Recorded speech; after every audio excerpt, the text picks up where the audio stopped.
नमस्कार दोस्तों बहुत बार हमारा मकान जिस घर में हम रहते हैं उसका जो मुख्य द्वार आ रहा होता है वो साउथ वेस्ट में आ रहा होता है। अब हम उसके कारण बहुत सारी समस्याएं भी फेस करते हैं। बहुत बार समस्याएं आती हैं।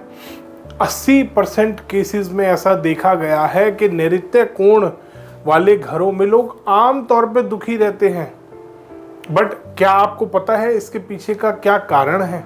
क्योंकि अगर आपको कारण पता लग गया फिर आप उसका समाधान बड़े आराम से कर सकते हैं। अब कारण क्या क्या हो सकते हैं नोट करिएगा, पूरा वीडियो एंड तक देखिएगा, क्योंकि इसमें पहले हम कारण जानेंगे फिर उनकी रेमेडीज भी जानेंगे। सबसे पहला कारण होता है अगर नैऋत्य कोण का मुख्य द्वार आ रहा है साउथ डायरेक्शन में, साउथ वेस्ट कॉर्नर में मुख्य द्वार अगर आपका है, या साउथ वेस्ट कॉर्नर में वेस्ट डायरेक्शन में आपका मुख्य द्वार आ रहा है, या आपका घर टिल्टेड है।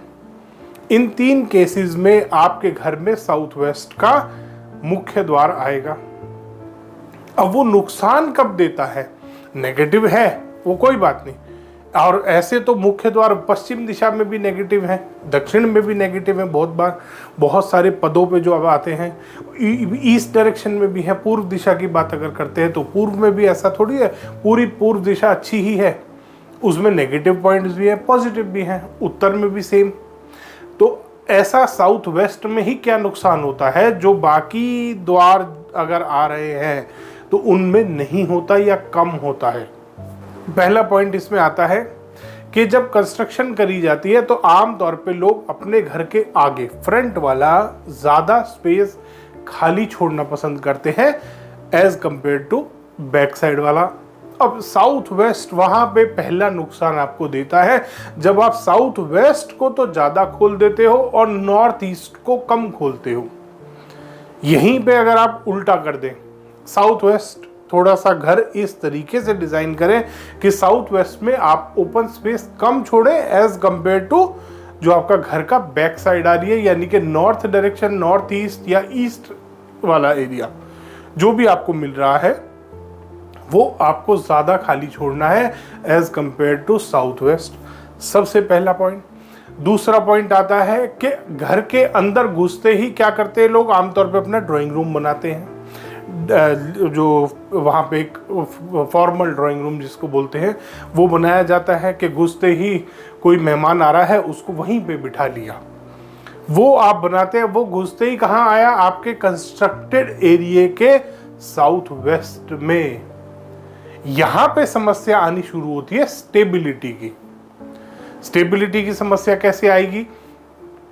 इस तरीके से आती है कि साउथ वेस्ट में मास्टर बेडरूम होना चाहिए। साउथ वेस्ट बोला जाता है स्टेबिलिटी का कॉर्नर है। साउथ वेस्ट में आपको जो भी आपके सारे इंपॉर्टेंट डॉक्यूमेंट्स हैं वो रखने चाहिए। आपकी सेफ साउथ वेस्ट कॉर्नर में आनी चाहिए, दक्षिण वाली दीवार पे उत्तर की तरफ मुंह करते हुए। वो नहीं आ पाई। ये सारी चीज़ें जहाँ बिगड़नी शुरू हुई वहाँ पर आपका वास्तु बिगड़ा, वहाँ पे स्टेबिलिटी ख़त्म हुई।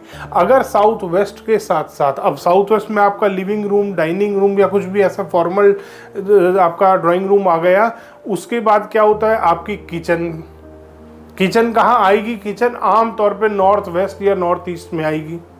बहुत बार साउथ ईस्ट में भी आ रही होती है, वो पॉजिटिव होती है। नॉर्थ वेस्ट में भी किचन न्यूट्रल है।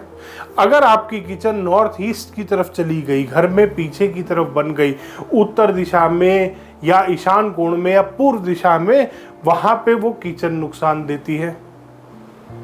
तो इस तरीके से जब आपका वास्तु बिगड़ता है, नैऋत्य कोण वाला मकान अगर आप ले रहे हैं तो आप ये सोच के लीजिएगा कि आप इसको वास्तु के अनुसार बना लें ताकि वो आपको नुकसान कभी भी ना दे। ऐसा नहीं है कि नैऋत्य कोण वाला मकान ले ही नहीं सकते, या जितने लोग नैऋत्य कोण वाला मकान ले रहे हैं वो बर्बाद ही हो रहे हैं। क्योंकि साउथ वेस्ट में अगर आप प्रॉपर साउथ वेस्ट फेसिंग मकान को भी अगर आप प्रॉपर वास्तु से बना के चलते हैं तो वो भी आपको फायदा देता है। अब बात करते हैं रेमेडीज की कि सर अब हमारा बन गया है, हमें नुकसान उठाना पड़ रहा है, अब हम क्या करें? सबसे पहले जो आपका मेन गेट आ रहा है साउथ वेस्ट इंडिपेंडेंट हाउस की बात कर रहे हैं, फिर फ्लैट की बात करेंगे। अगर मेन गेट आ रहा है तो वहाँ पे ब्लैक टर्मलिन स्टोन आता है, वो यूज़ कीजिए, ब्लैक टर्मलिन स्टोन यूज़ कीजिए। और उसके बाद यूज़ करिए ब्लैक फाइकस प्लांट्स, पेड़ लगाइए वहाँ पे ब्लैक फाइकस के, ताकि नेगेटिव एनर्जी, जो भी नेगेटिविटी आपके घर में आ रही है वो कम हो जाए। साउथ और वेस्ट के लिए बहुत अच्छा रहता है ब्लैक फाइकस प्लांट, वो यूज़ कीजिए साउथ और वेस्ट डायरेक्शन में। दूसरा, इसके अलावा यूज़ कर सकते हैं थोड़ा सा वहाँ पे कोई थोड़ा सा माउंटेन रॉक्स, जो पहाड़ वाला पत्थर मिलता है ना, उसका थोड़ा सा कोई डिज़ाइन बनवाइए, कोई स्ट्रक्चर बनवा लीजिए थोड़ा सा, ताकि और वो ब्यूटीफाई भी हो जाए आपके घर का फ्रंट वाला एरिया, और एक रेक्टिफाई भी हो जाए वास्तु उसका, दोष उसका। उसके बाद आते हैं घर के अंदर। घर के अंदर भी आपको पॉजिटिविटी को एनहेंस करना है। सबसे पहले तो वहाँ पे ओनर जब भी अपने घर में है उसको बोलिए कि थोड़ा सा साउथ वेस्ट डायरेक्शन में बैठना शुरू करें। उसके अलावा कोई साउथ वेस्ट में अपना ओनर थोड़ा सा जैसे टाइम स्पेंड करे, वहाँ पे उसी के आसपास कहीं पे थोड़ा सा कपूर का इस्तेमाल कीजिए, जो पूजा में आमतौर पे लोग कैम्फर यूज़ करते हैं। आजकल बहुत सारे फ्रेग्रेंसेस आ रही हैं, उसमें कैम्फर भी मिलती है आपको। बहुत सारे रूम फ्रेशनर आ रहे हैं, उसमें भी आपको कैम्फर की फ्रेग्रेंस मिल जाती है। वहाँ पर थोड़ा सा कैम्फर की फ्रेग्रेंस का यूज़ कीजिए। और नेगेटिविटी को ख़त्म करने के लिए बहुत सारे अलग अलग क्रिस्टल्स आपको मिलते हैं, जैसे आपका ग्रीन एवेंचराइन हो गया, क्लियर क्रिस्टल क्वार्ट्स हो गया, सेलेनाइट हो गया, और आपका रोज क्वार्ट्स हो गया, सिट्रिन हो गया, ये बहुत सारे, एक्वामरीन हो गया, ये बहुत सारे अलग अलग तरीके के क्रिस्टल्स मिलते हैं। टाइगर आई हो गया।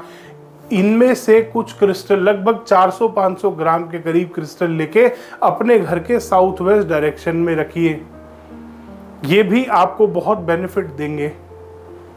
इसके बाद आते हैं, अगर घर में चल रही हैं बीमारियां बहुत बार घर में आ जाती हैं कि साउथ वेस्ट फेसिंग मकान है, नॉर्थ ईस्ट और साउथ वेस्ट में कोई डिफेक्ट है, जिसकी वजह से ओनर को स्ट्रेस रहता है और ओनर बीमार हो रहा है बार बार।